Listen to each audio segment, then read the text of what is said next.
ఈరోజు జీవ వైవిధ్య దినోత్సవం.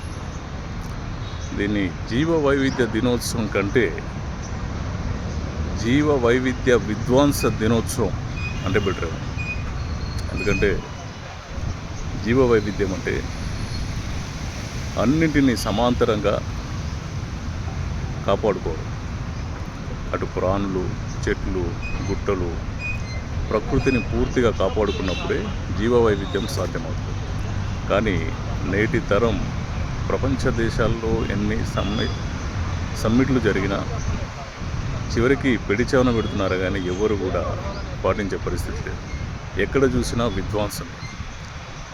డెవలప్మెంట్ పేరుతోటి అడవులు నరికేస్తూ ఉన్నాం, సముద్రాలని కల్తీ చేస్తూ ఉన్నాం, నీటిని పొల్యూట్ చేస్తూ ఉన్నాం, జంతువుల్ని చంపేస్తూ ఉన్నాం. ఈ రకంగా విధ్వంసం చేస్తూ వైవిధ్యం అంటే